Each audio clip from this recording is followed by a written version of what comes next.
Welcome back. Episode 41. What's up, shitbags? Welcome back. Like Brennan said, it's awesome to be here as always.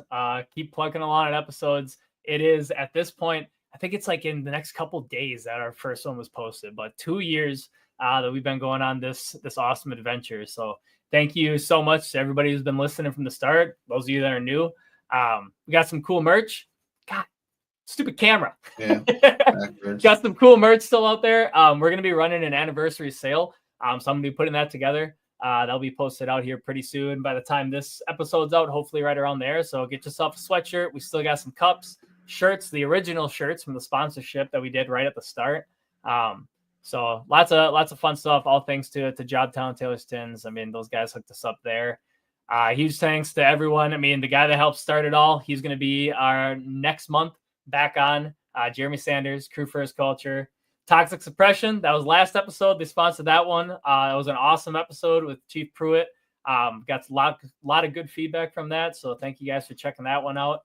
And yeah, we'll keep plucking away at this thing. Learning some new stuff. It's awesome. But anyway, let's get done with the blabbing. Let's bring in the actual guests. They get to listen to us talk once a year, and that's enough. So let's bring in Rob. Hey, Rob, how's it going? Hey, what's going on, fellas? Thanks for having me on. Hey, no problem. Thanks for coming on. Why don't you go ahead and give yourself a little introduction? Tell everybody about you. Man, I suck at that. I'm Rob. I'm the Mayday Mindset guy. That's how I got my bones. I'm down in South Florida. I'm the proud father of two awesome little boys, Gavin Anthony and Nash Ryan. Both of them have a Spanish last name with very Caucasian first names. It's awesome. And Ramirez.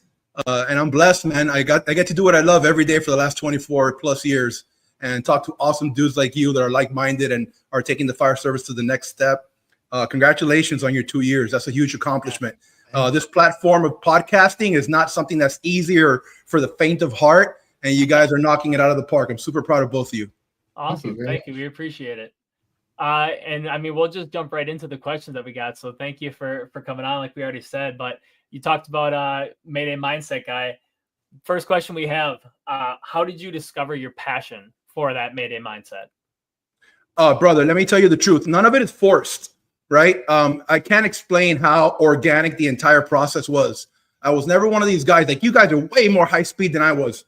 I came on the job. I knew I loved the job, right? I knew I wanted to be around like-minded firefighters that wanted to do what I do and took the job as serious as I did. At an early stage in your career, you just don't know what you don't know, right? You're a product of your environment. Yeah. And sometimes, whoever you bend the knee to at night has a hand in where you end up and where you serve and what firehouse you walk into as a new guy. And I walked into a firehouse. I was very, very fortunate to be the least talented, least experienced, least capable human being on that team. And the athlete in me, I played sports all through, my early childhood and high school. The athlete in me wanted to be a part of that team. And I conveyed it back to like that drive of wanting to be a starter on that baseball team or a starter on that football field. And when you walk into the locker room or the dugout for the first time, you notice, it doesn't matter how cocky you are, you notice that the level of talent around you has seen, done, and experienced things in real game situations that you haven't, and you have a long way to go. And I cared so much about getting to be at their level that I just organically sold out to it. I found my passion and something that I was good at. You start getting compliments and you start feeding off that, and you're like, okay, I'm doing good. Let me just keep doing more of that. And that rolled into like teaching basic CPR classes. And then, holy cow, you're good at teaching CPR. And then that rolled into, I'm a paramedic down here, right? Yeah. Most all of us in South Florida, in the Tri-County area is what we call it, which is Dade County, the 305, Broward County, Fort Lauderdale area, and West Palm. Those three counties we have to be paramedics by the time you get hired.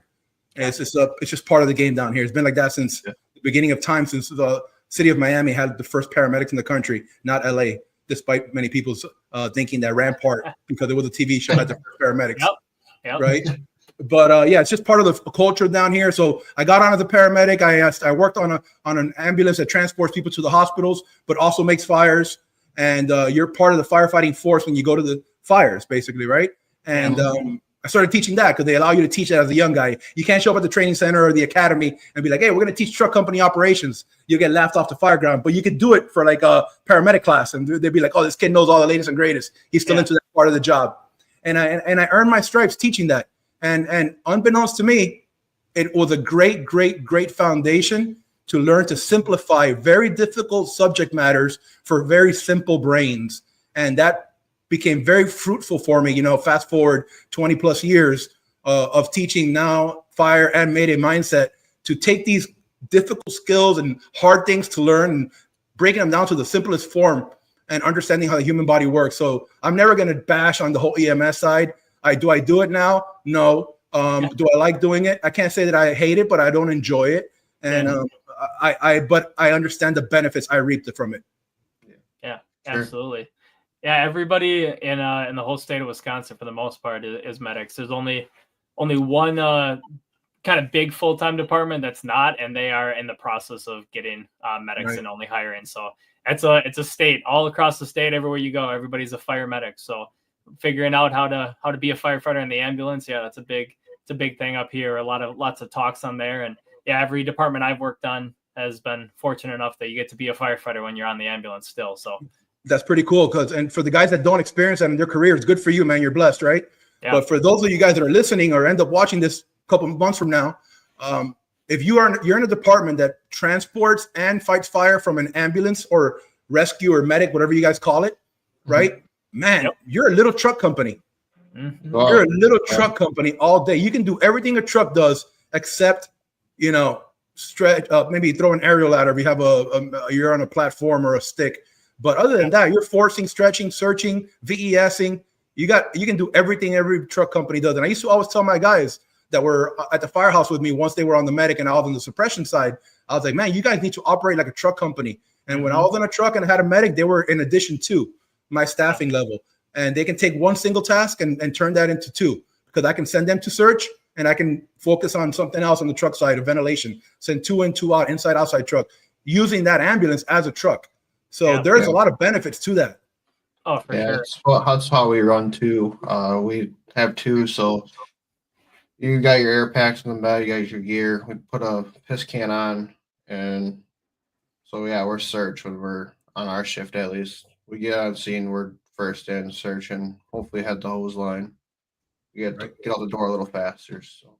Right. Yeah. And you're normally on the road. Our guys on the rescues, we call them rescues. And we call it what normal people call like a rescue company, a squad. So, jargon is local, colloquial. People speak depending on where you are in the country, right? But our rescue trucks, which is our medic, they're on the road a lot. Mm-hmm. So a lot of times they'll get there before us to these fires because they're either clearing the hospital or on their way back to do something else. But they're always on the road. Yeah. Works out. Yeah, definitely. I mean, you're going to be one of the first people there every time, even ours. If we're at the house, maybe the battalion chief is leading us because he doesn't like to get stuck behind the medics. He says we drive slow, but the battalion chief peels out, and then usually the medic is right behind, and they're on scene at least maybe 30 seconds beforehand. So you're there quick. Right on. Next question: how should we be teaching mindset on the job to new recruits? So the whole mindset thing, right? When I say Mayday Mindset, I'm more focused on not resilience and all the cliche words that we've become accustomed to listening and watching social media, right? I'm more focused on the maintaining a mental approach to the job that makes sense for doing the job, right? We can all understand that a lot of the shit that we see on YouTube and social media or read is not applicable to real world situations. And the reason it's not applicable is because they're being learned or taught in environments that are unrealistic to what the fireground offers or presents. So when we say maintain a Mayday mindset, first and foremost, if we're just talking about Maydays, firefighter rescue and self-rescue, we're changing the whole concept of a Mayday is not is a possibility, right? Because every fire you go to, a Mayday is a possibility, whether it's a pot on the stove or showing out 3 or 4 windows and a multi-story wood frame. Every fire you go to has the possibility of becoming a Mayday. The switch in the gears is when you show up to a fire thinking that a Mayday is not a possibility, but a probability. So if you expect something to happen, you set up for it different. If I tell you, hey guys, the next job you guys make, you're going to have a Mayday, guaranteed. Your approach to that job or to that RIT function or assignment will be completely different than if you just show up to your next job thinking, yeah, Mayday can happen. We hope we have all our ducks in a row when it does, right? Mm-hmm. So the whole Mayday mindset is thinking possibility versus probability. And then when we practice skills and drills, we use skills and drills that match what we refer to as the failure variables. Those failure variables are stuff that we've identified through history, stuff that we've identified as capable or possible to happen based on human biology and stress reactions.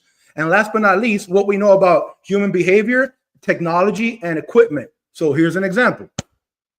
The people ask me, "Hey, Rob, so when you find a down firefighter, you're telling me that every single time that you find a down firefighter, you're gonna convert their air pack and reach into your pocket or your RIP pack or whatever setup you guys have, and you're gonna convert their SCBA and package them up with a pick-off strap of sorts or a conversion strap? That's what you're telling me, Rob?" The answer is no. The answer is no. The answer is it depends. If the firefighter is within reach or of a door or a window or line of sight, if I can go in 10 feet in a linear path, grab him or her and maintain that level of, I'm not going upstairs or downstairs, I'm going right out the same floor that I'm on, whether it's a window or a door, I'm going to grab that firefighter any way I can, whether it's by a leg or I'm going to gaff him like a fish and get him outside. We're going to figure out what's happening in the front yard where we can see and we're not on fire, right? But we have to also be prepared for what if all the Swiss cheese models align, and now you're 25 feet in, 2 lefts, 2 rights, 0 visibility, and you can't get above 3 feet because you're burning in the nape of your neck without the protection of a hose line. And now you have to move a firefighter upstairs, downstairs, around windows or out windows, or down ladders. At that point, yes, we are going to convert. We're going to take time to make time. And how are we going to convert them? Are we going to go right to the SCBA conversion? No. Why not? Because the data doesn't support it. But does that mean that we're not going to do it? No, it does not. It means our primary plan is always going to be, when faced with that situation, some form of aftermarket device where we're injecting constants into failure variables. I understand what the failure variables are. I'm going to be the worst operator possible in 0 visibility. I'm going to have no dexterity. I'm going to have no visibility. I'm going to be below 3 feet. And the firefighter that put on that air pack probably put it on wrong. I expect that, or they're not wearing their belt at all. Or last but not least, the belt fails. Or to add another one in there, they're just these really cool guys that don't wear their seatbelts at all, right? And they let them hang. Mm-hmm. If and any of those things happen, and I'm in 0 visibility, which 70% of our Maydays happen in, below 3 feet, which is the environment we know we're going to be operating in, and I get this ginormous human being that feels like a giant bean bag while I'm wearing oven mitts, and I think I'm going to find their little seatbelt button, hit the buckle, open it with my gloved hand, lift his ginormous leg, and that buckle is going to reach the buckle again to reclip. Man, that shit works great in the apparatus bay and in the training center. It doesn't really work in Mrs. Smith's house when you're doing around carpet, kid toys, and freaking paraphernalia. So it's the truth, man. So we try to maintain that. We try to maintain that mindset by drawing an accurate picture. And the accurate picture is that we have very large firefighters you can't convert. We have firefighters that over tighten right, so their buckle is under their armpit this way, or over tighten left, and it goes the other way. We have guys that don't wear their buckles at all. And then even the ones that are wearing it, if we start lifting them to go up and out windows or receive on ladders or downstairs or upstairs or down steps or up steps, we're gonna rip them right out of that air pack. 83% of Maydays in one particular study had some level of disrobing, right? So when you get there and your firefighter is not in an air pack the way you expect them to be, what is your plan? And a lot of guys don't have one. So we need to create formulas and systems that reshape the norm. And by reshaping the norm, forgetting what the norm is, changing your systems and exploiting what the constants are, and avoiding those known variables we've already identified, we're going to be more successful. And not only mitigating Maydays, but hopefully preventing them. We're never going to stop them. You can do everything right at every single fire, and shit's going to go bad. It can go bad, right? But, man, we can definitely do a better job at preparing for the Maydays and mitigating them when they do happen. So I'm curious because we don't have it around here. I know we actually just had talked about like the conversion, and we don't do the conversion because of those issues, but we don't have any like conversion strap. I've never actually even seen much on that. Do you want to dive into that a little bit more? Like what do you guys use? What does it kind of look like? So for anybody watching, you can just like Google pickoff strap, right? It's a rope rescue device used for rope rescue, right? So it's a pickoff strap. It's about 36 inches long, has buckles at both ends. They're sewn in, machine buckled. They're sewn in by the fabric of the actual pickoff strap. And the reason that we preach that, right, is because they're easy to package, easy to deploy, first and foremost. Secondly, we know the numbers on them. We know that end to end, it's about 3,000 pounds of force before you break it. We know that it's not going to fail. And then to that, we add at each end a large, oversized, non-locking carabiner. Non-locking, so you don't have to work a gate with a gloved hand, because we can't function in zero visibility with a gloved hand. So we leave a large non-locking carabiner at the ends of it. We know the kilonewtons that it takes to rip open a carabiner is not going to fail, even when you side load it under those conditions, because we're not putting it under that type of stress. Yeah. What we don't know, and I don't care if you wear Draeger, Scott, MSA, insert air pack here. What we don't know is the failure variables of the buckles or the materials used to make those air packs, right? So since we don't know what those are, and we have historical data showing that they fail at a known rate, whenever we are going to move a firefighter using their air pack to move them, we use the conversion strap, because we inject constants and numbers that we know into a situation that's already failed, so that we don't inject failure into an already failed algorithm. If I go to Mrs. Smith's house tomorrow morning for a fire, and that's Mrs. Smith's first fire, and she's 83 years old. She's lived 83 years of her life without burning her shit down. And tomorrow morning, all her shit's burning. Her system failed. We show up with 2 trucks full of dudes. We get off, and now we have a Mayday. We've done this 1,000 times. We've never had a Mayday. Now our system failed. That's 2 failed systems. And now how we're going to fix that is by injecting a bunch of unknown variables into an already twice failed system and expect a positive outcome. That doesn't add up in the world of engineering. So we avoid the known variables, which are human behavior under stress, human being decision-making, the environment that we're operating in, the fact that we have no visibility or dexterity. And by avoiding all of that shit that we've already identified with data studies and programs, now we inject a couple of things we do know how they work. I know the breaking strength of the straps. I know the breaking strength of the carabiners. I know where to hook it up. I know how to work in a zero visibility. It's easy to deploy. And the list goes on and on and on. And that's their logic behind it. And everything that we do in the Mayday Mindset program follows that logic. That's awesome. Yeah, I've never thought about it that way. We just have done the convert, like the tightening of the straps and using that. But yeah, just a pickoff strap. I mean, we both are on tech rescue, and yeah, that's correct. Those are easy. Those are easy to utilize. So cool. Easy, man. And listen, I'm not bashing, right? I'm not sitting here saying, don't ever do this or don't ever do that. I would never say never, right? Because I'm looking at it 4 different ways. I'm looking at a primary plan, I have an alternate plan, I have a contingency plan, and I have an emergency plan. And my primary plan may be pickoff strap, but the environment has a vote. The fire has a vote. The space has a vote. And if it says, hey, Rob, F your freaking primary plan, then my alternate plan becomes the SCBA conversion, right? And then if the fire says F your plan because somebody taught this dude to take off his air pack when he got jammed up, and before he passed out, he was in the process of self-rescuing, so his air pack's off. Now I have a contingency plan. Yeah. Now if that's not available, then I go to the emergency plan. But I got to have 4 ways to solve every freaking problem. Otherwise, I don't have a solution. I'm like a parrot. I'm just doing what one person taught me. For sure. Okay. Awesome. What do you think, kind of staying on the Mayday topic, what do you think is the biggest misconception in the fire service involving a Mayday? That is easily resolved, and it's never going to happen to me, right? Because we're Department X or Y or Z, or that only happens in New York or in Philly or in LA or in Houston or Miami. It's not the way it is, man. If you look at the data doesn't even support that being true. Actually, the data supports it being in fire departments like yours and mine, organizations that are running short-staffed, organizations that are running one fire every quarter, right? It's not happening to the guys that are in there all the time because they're in there all the time.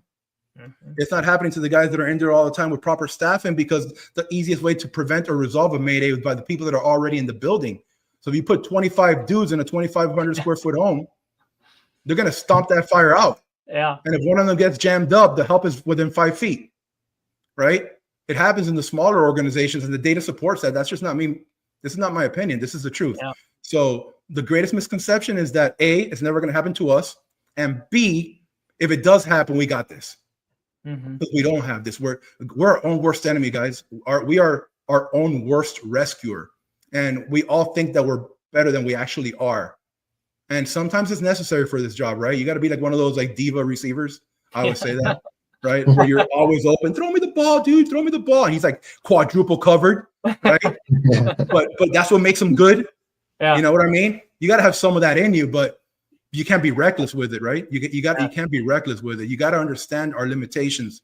And the older and more mature I've gotten with this job, and the more I've been around some high-speed dudes that are the most humble human beings in the world when it comes to preparing for the job, you realize that shame on us for thinking that we're better than we actually are.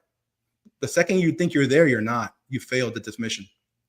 Yeah, absolutely. The last specific question we have, then Brendan's got some kind of generic questions. We ask the same questions to everybody to get different insights on Jesus, it. Brendan, come up with something new, dude. I know. I'm just bland. We give him the easy stuff. But yeah, Yeah. first year he didn't do any of the questions. So we're improving. We're improving. We're working on it. We're working on it. It takes 2 years. Hell yeah. But so we talked about this a little bit off, but you recently been promoted. What are you most excited for in your new position, and what has been the biggest change? So not only was I promoted, right?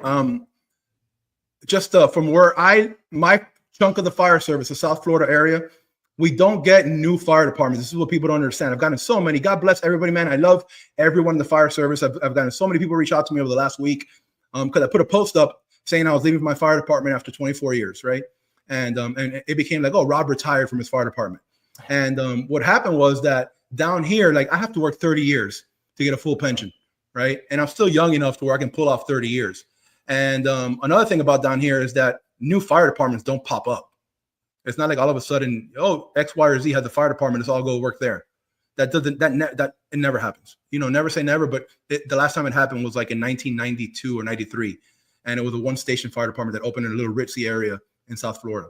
After that, it's been people like what's happening in my organization now, where I'm at a 100-year-old city. They just turned 100 years old. The town of Jupiter in Palm Beach County, and the citizens and the politicians have voted to start their own fire service and break away from the county fire service has been providing service for them for the last 100 years. Right? I have nothing to do with that. I come from a different county, and once that happened, I wasn't looking for a job, guys. I tell you, and I'll tell the guys, and my chief officers are great, the guys that I work with. I told them during my interviews, I wasn't job seeking. I'm very, very happy doing what I do with the conferences, with the Mayday Mindset, and absolutely love being a fire captain. Love it. I'll never stop saying that. I enjoyed every minute of it. But it was something that really, really started a fire in my gut, thinking, how cool would it be to be part of something that's never been done down here, a department that doesn't exist, where you get to like leave your fingerprint, the stuff that we all bitch about at conferences, right? Yeah. Those private conversations that we have before the show starts. We're like, man, I wish Chiefs did this, that, or the other. I wish the culture in my job was like this or not like that. I wish we didn't promote this way. I wish we didn't work that way. I wish we didn't carry this equipment. I wish we wouldn't have bought that truck. I wish our training was like this and not like that. I wish these bad habits didn't exist. I have an opportunity right now, myself and the other chief officers on this staff, to build a fire department from scratch and make sure that everyone we hire, make sure that everyone we put on the job during this initial phase is all in. I'm blessed, man, and I really could not pass up the opportunity, you know, I got to put some work behind the words I've been saying all this time. I can't run around and talk about all the things I wish were different in the fire service, and then, you know, God gives me an opportunity to do it, and I just turn another cheek to it because I love going to fires. And that's where I'm at right now. I'm a division chief of safety and training and wellness and recruitment and all types of things for the town of Jupiter Fire Rescue Department. My fire chief, Daryl Donato, is a home run. Every conversation with that man is a classroom. He says everything that you or I would want to hear. from a fire chief, and I'm blown away by his approach. I'm in the Harvard School of Chiefing. My deputy is Stephen Shaw. He's a podcast host for Fire Engineering Leadership. He's been a podcast host there forever. He's my first line boss. I report directly to him. He does podcasts every time. He was doing one tonight too. And this is the guy I'm talking to, FDIC, Fire Engineering podcast guy. So I'm bouncing information off of him. He's teaching me every day. Then you have my other deputy chief, Mike DiStefano. He's got his own podcast too, Unbranded Leadership, right? Check that out. It's another leadership podcast. And these guys are like the best at what they do. And here I am, like an understudy, like learning from these gentlemen and being around them and telling them I'm going to do a podcast tonight with New Dog's Old Tricks, and them supporting me and being like, dude, that's great. We can't wait to watch it. Awesome. What a great opportunity to put my money where my mouth is and seek this adventure. Now, how is it different? I've told you guys before the show that I had that inner voice, that inner captain voice, which I haven't lost. I was a captain for a long time, and on a company that was very, very proud and loved what we did and trained every day. But it's a different roles and responsibilities, right? Now I have to create more officers and more battalion chiefs that think like that in order to run a fire department the way that we would run it, And I'm fighting that inner battle where the fireman in me wants to keep the new chief in me in check. But all along, understanding that I have a completely different set of responsibilities now, and that my job right now is not to serve my company, but to serve our organization and the community that's entrusted me as a training and safety chief. And I plan to do the best I can. I talked to the boss today on the way home, and I told him, man, I am a preschooler in this chiefing job. And I know you guys think that I know what I'm doing, and I value that tremendously. The support is immeasurable. From a personal, professional standpoint, unmatched. It's utopic almost. And but this job is going to be different, and I'm approaching it like a brand new guy. And I've signed up for every class possible. I can't wait to get back to the next conference that I have to go to. And this is my first podcast since the promotion or the new job. It's not a promotion. A promotion happens internally. Yeah. This is a brand new job. They hired a dude from the street that never even stepped foot in that county. I'm the dude. And yeah, man, I'm super excited and super blessed. And the magnitude of this opportunity hasn't gone past me. I understand that every single day when I get dressed in the morning, what a great opportunity this is. And shit like this doesn't happen to a guy like me. I've never been the guy that cool shit happens to. That happens to all my buddies. Exactly. So Brendan, you feel me, bro? You're already cooler than me. You have your own podcast. That shit doesn't happen to me either. No, man. So I value it, man. Yeah. So check us out. If anybody wants a job, Town of Jupiter is hiring. We start October 1 to 26. Oh, geez. Until I go for that, I'll be down there in a jiffy. Yeah, there you go. Go to Florida. That's it, a lot warmer. Palm Beach County. Don't be scared. Follow us on Instagram. All right, I'll follow you. Okay, here's a generic question, some bland questions here. But the first one is, why are we here? I'll let you take that however you want. Why are we here? Yep. And I'm guessing we're talking about why are we here and doing what we're doing and providing the services that we provide and caring so much about the services that we provide that we take time from the little time that we have to talk shop with each other from Florida and Wisconsin, right? The social media aspect of this, before I even get started, it's changed the fire service. It's made the fire service so small and given the opportunity for guys like you and guys like me to connect. And then whoever watches and listens are going to feel like they're part of this conversation. And that's a tremendous, tremendous responsibility that I don't take lightly, and neither should you. We're here because we have, honestly, without sounding cheesy, we are serving and answering a call that's bigger than you or I. When you raise your hand, which I'm doing tomorrow at 2 p.m., when I raise my hand tomorrow at 2 p.m. and take my oath of duty, right, in front of my mother, in front of my family, in front of my sons, in front of the people that have entrusted me for the department that I work in, I am taking an oath that means that the mission is more important than me. And nothing that I accomplish personally is as big as the mission, which is to improve the human condition and meet the needs of the people that I have been entrusted to serve. Every time that we put on our uniform, every time we go to a job, we're entrusted with everyone in our first to life and their children. When I am out at conferences, right? And I just got back from Boise, Idaho. When I'm in Boise, Idaho, playing fire instructor at a conference. My sons are home with their mother. And if something happens to them medically or a fire breaks out, I have to trust that Palm Beach County Firehouse 48 is dialed in and into the job like the three of us are. I have no choice because I don't get to pick who shows up.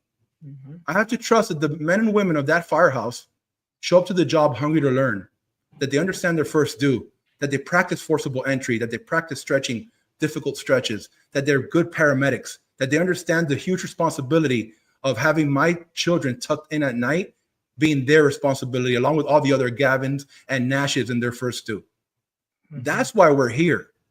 That's the only reason we're here, to improve the human conditions. Sometimes it's something as simple as, yes, Mrs. Smith, I'll reach your controller for you and serve you a glass of water, even though it's 2 a.m.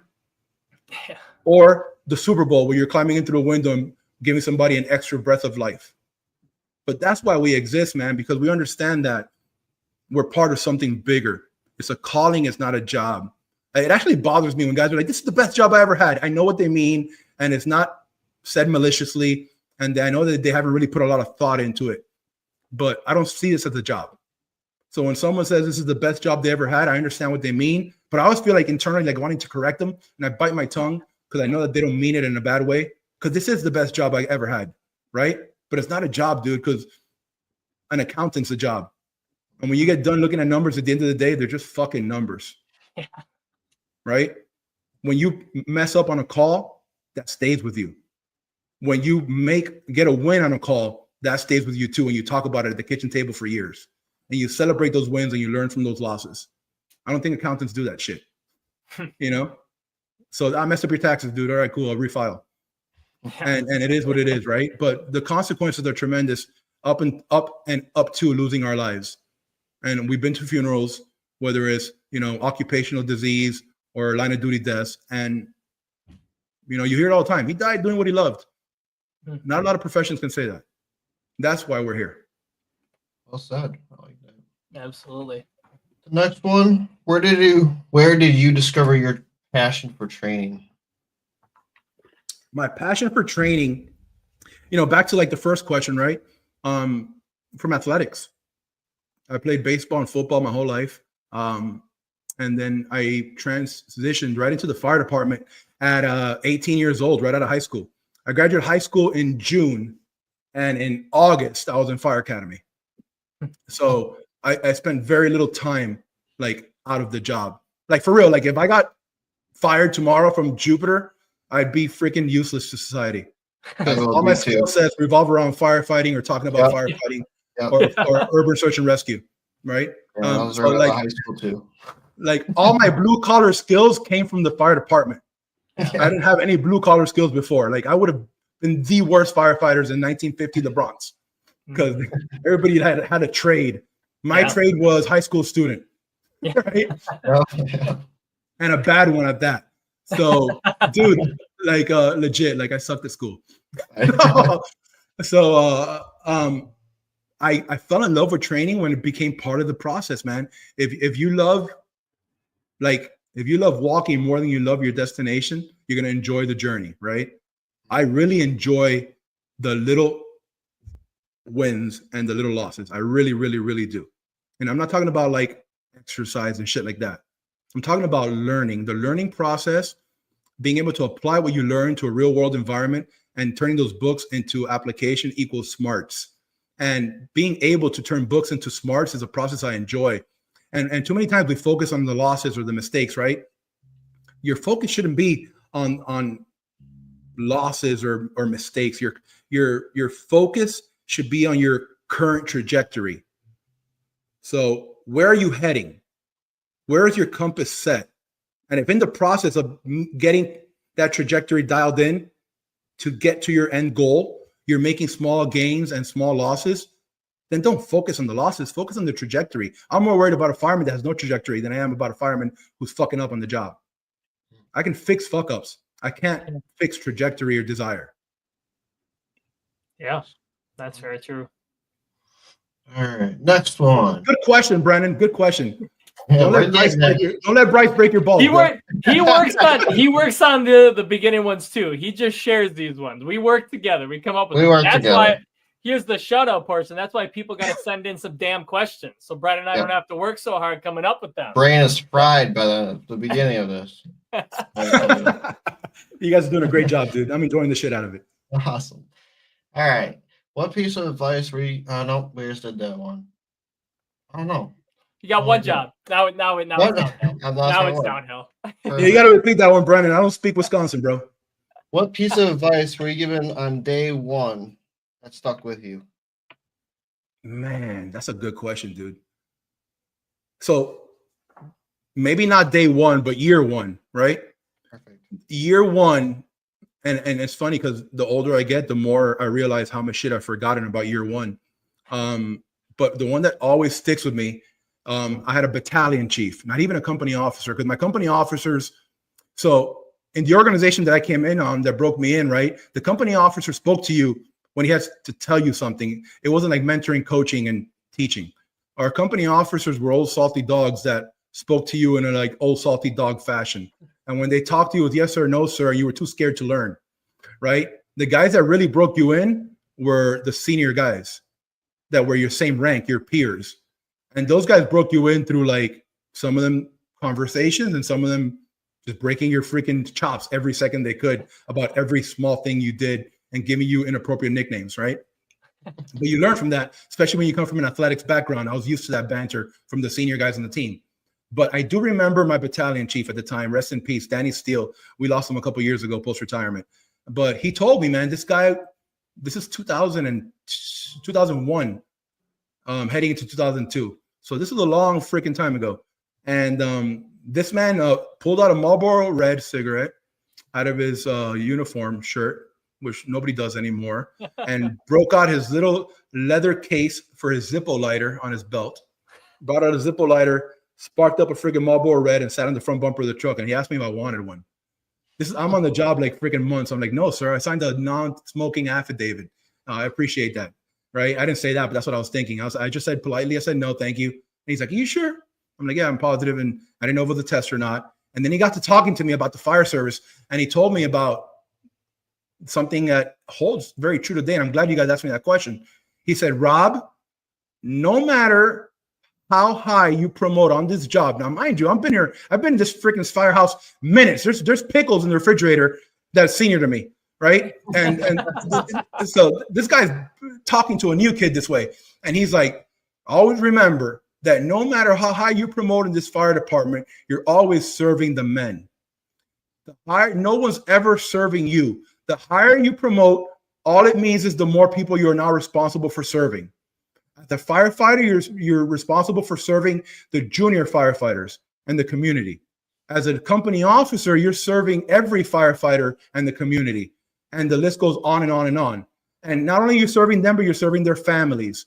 And not only did this man teach me this at a young age as a battalion chief or a district chief, I watched him live that life where if you came into work and he read you like a book, dude, and he said, hey, Brendan, what's going on today? You look off. You're like, chief, my son, my girl, my family, my mom, my dad, my dog. Dude, he turned around and sent you home immediately and not even burn your time. Like he didn't care about policies, procedures, collective bargaining agreements, none of that. Go home right now. Chief, I can't go home. You're going home right now. Get that figured out. And will you come back to work when you got to figure it out? If you can't come back to work, you call my phone and we'll figure it out.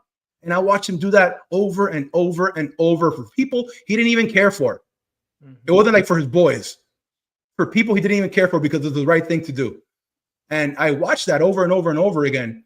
And honestly, I like to think that some of that rubbed off on me. And now as a division chief, I look forward to those opportunities. That's very awesome. All right, last kind of generic question we have. This is kind of a hard one because there's a lot of them coming up now. What conferences and or training do you think every new firefighter should attend? So every conference, so here it goes. Let's get all philosophical, right? We can't choose our call volume and we can't choose the type of calls we go to, right? But we can always choose our training. How you fill that space between one good fire and the next is so important because 99% of what happens at a fire is dictated by like almost 100% what you do before that fire. You show me a dysfunctional fire ground, I'll show you a dysfunctional fire department. All right. So like what you do is what you're going to get at the end. So knowing that I cannot choose my experience, I cannot choose my call volume, I cannot choose my call types, but I can control what classes I take and how I sell out to this job and what I invest in myself. Dude, take every conference you can take. But most importantly, and I go to a lot of conferences, dude, a lot of conferences. There was a point where I was doing, 15 or 20 of them a year. So, and not local. Support your local conferences. So what conference should you attend? Attend your local ones first because they're put on by people just like you that just give a fuck, and help them get better, help them get off the ground, support their mission, and you're going to improve the training in your region, right? Once you focus on your region and improving your local training and making sure that everybody around you is a little bit better after every conference, then go out there and support all the big conferences. But most of the conferences that I get the most out of, whether it was as a student back in the day or as an instructor now, and when I have these conversations privately with people all the time, big name Mount Rushmore instructors, guys that write books, every single one of them, myself included, enjoys the smaller conference setting. Mm-hmm. Every single one. Because we're in it, right? To scatter, not gather. And you get to scatter a lot more, and you get to network and meet other firefighters and have meaningful, impactful collisions with other human beings at smaller conferences. Whereas in big ones, man, you're just a face, right? And you're gone in 20 minutes. I get 55 students for 30 minutes, gone. 100 students for 45 minutes, gone. 50 students for freaking 2 hours, gone. But you go to these smaller conferences, you get 30 dudes for 2 days, and you get to hang out in the hotel with them and go to socials and go to meals. Yeah. Like, those are awesome, dude. What a great opportunity to learn and have those outside the box conversations where you can compare experiences and history and data. I really, really enjoy those. Those small ones too. Absolutely. Which, speaking of which, if my dates are correct in terms of when this episode's coming out, for you Wisconsin people, it's 1 day short, so it'll be a couple days. This will have passed this last weekend, Sawdust City. So if you didn't make it by the time this episode came out, and you're from Wisconsin, Minnesota, Illinois, they had a bunch of people last year from all over the country.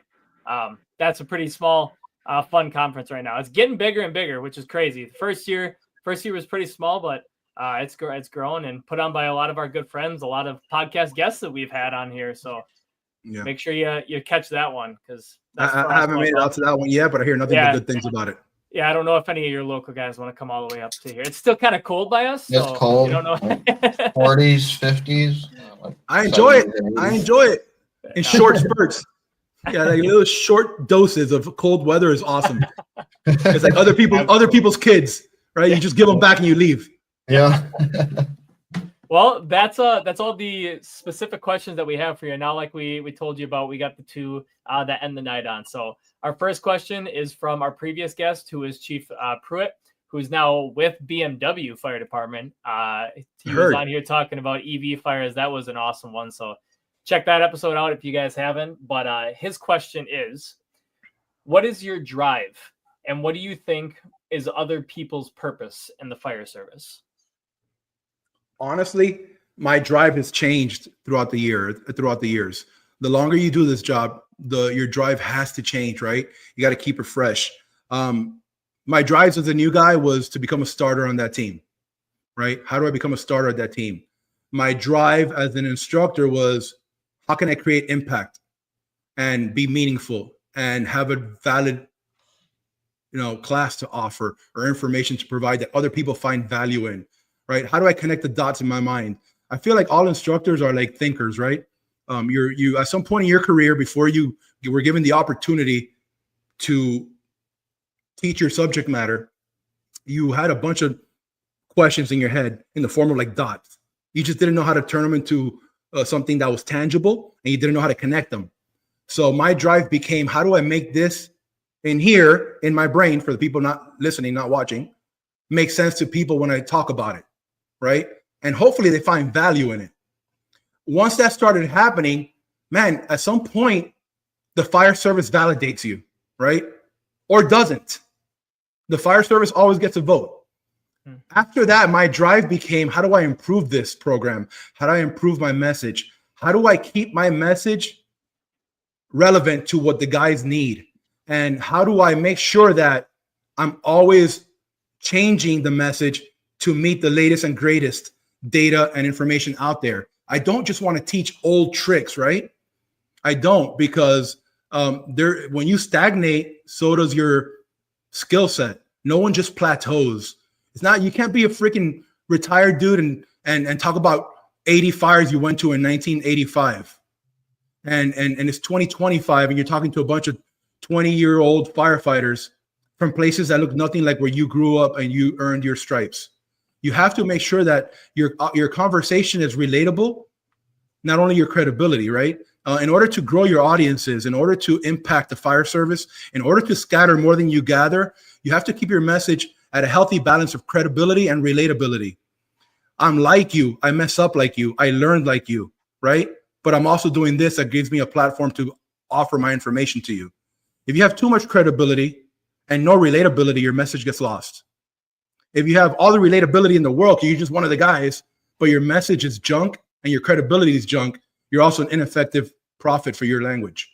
Yeah. So you have to make sure you have a healthy balance of both. If you picture the scales of justice, on one side you have relatability, on the other side you have credibility. You need to be somewhere here. This is not good. This is not good. You got to be somewhere there in the middle. And my drive has always been to maintain that balance of credibility and relatability. And now, man, I got to be honest, it's changed again. How do I create balance in the form of personal life and professional life? Yeah. I'm a father of two. I'm a new chief officer. I still do my programs abroad. I've made friends across the country that I value and I love like family, right? And how do I balance all that and still remain an effective father and an effective fireman and an effective chief officer? How do I balance all that? So what triggers me is not the freaking merch, is not the freaking social media post, is not the go to the conferences and meet a bunch of people and or podcast, to be honest with you guys. What drives me is the opportunity to fill my cup by meeting guys like you everywhere across the country and seeing that the fire service is heading in a good direction and that the people that we work with, the people that are carrying the torch long after we're gone and that succession plan is in place are doing it for the right reasons as well. I hate to think about the fire conference celebrity guys that are doing it for the wrong reasons. And we all know who they are. We don't have to say their names, but they're out there. And it sucks when you meet a lot of your freaking idols because they don't turn out to be what you thought they were. And then you meet some other dude and he's exactly who you wanted him to be. And you feel like everything, the world is right again, right? Because you made the right decision. So I've been on both sides of that, man. And I've been very disappointed and I've been very surprised. And the guys that surprised me have become some of my lifelong friends. Absolutely. That's awesome. Well, now it's all on you. So this last part is all up to you. So it's up for you to make the question.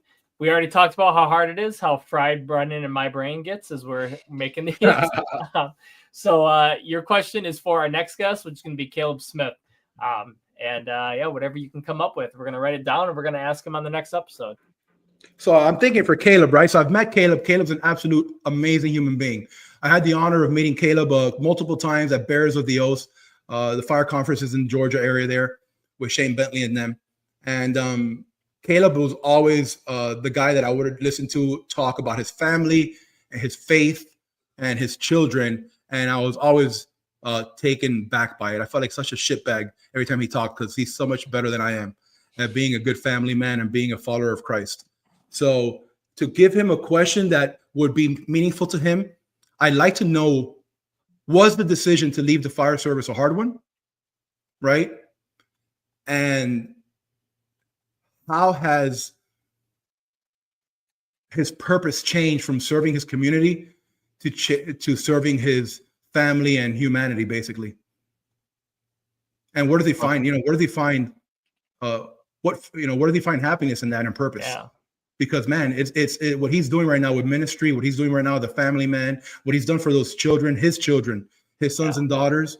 All of us can only hope to one day be a quarter of that man. And I is somebody who I greatly respect and a great guest for your show that all of us can learn from. I'm going to tune in and watch it. I can't wait to hear his answer to the question. So however you guys want to script that and cannibalize that question to make it make sense, I feel like you guys understand where I'm going with it. We got it. Let's go ahead and send them that. And you tell them that I send them all my love and respect as well.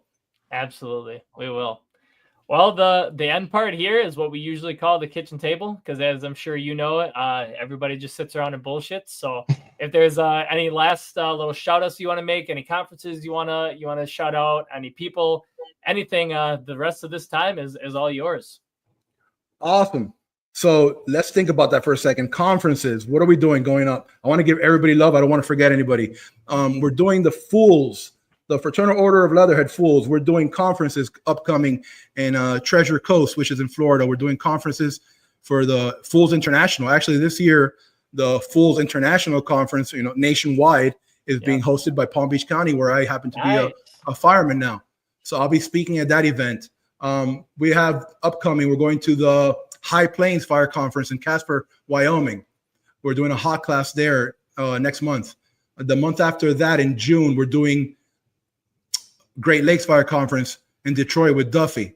I'll be there. And then after that, we're doing Fort Lauderdale Fire Expo. We're doing Des Moines, Iowa. We're doing July. I can't forget July. Firemanship in Aurora, Illinois. Yeah, we'll be there.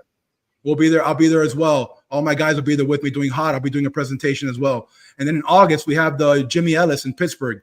I went there last year with a home run. This year I'll be lecturing and doing a hot class with my guys as well. That's in August in Pittsburgh. Give them a look. That's another great conference. And the list goes on and on and on. Carolina Days in North Carolina, you name it, man. Everybody's doing such great things. And you can't do them all because we all have families and lives and budgets. And the way my bank account works, it just doesn't allow me to because because it has to go from checkings to savings and pay bills. But God, bro, how spoiled are we to have this opportunity? When I came on the job, man, and I'm sure you guys can talk to guys that came on the job not that long ago, because I'm not some freaking dinosaur, right? Dude, like you had to struggle to go to fire conferences. Now you can throw a rock in any direction and hit like a symposium, a conference, or a podcast. Like the fire service is freaking saturated now, and it's a good problem to have. I love it. I wish I can do them all. Me too. For sure. Me too. Well, yeah, man, thanks for taking some time out of your night away from your family to share some awesome knowledge. I know I gained a lot from it. I hope everybody listening did too. And just thank you for taking the time and for coming on. Good luck in your future endeavor with the new career, new job. Awesome, man. Awesome.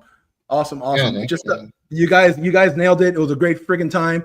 Short and simple. This is cool. I really enjoyed it. I'm sorry that it took so long for us to actually nail it down, but with the whole switching job thing, it was completely unexpected. All good, man. All good. Totally understandable. Right? You guys keep up the great work, man. I'm super proud of what you guys are doing, and I can't wait to watch your next episode. Awesome. Thanks, man, for coming on. Yeah, thank you, everybody, for listening. And as always, don't be a shitbag. Don't be a shitbag.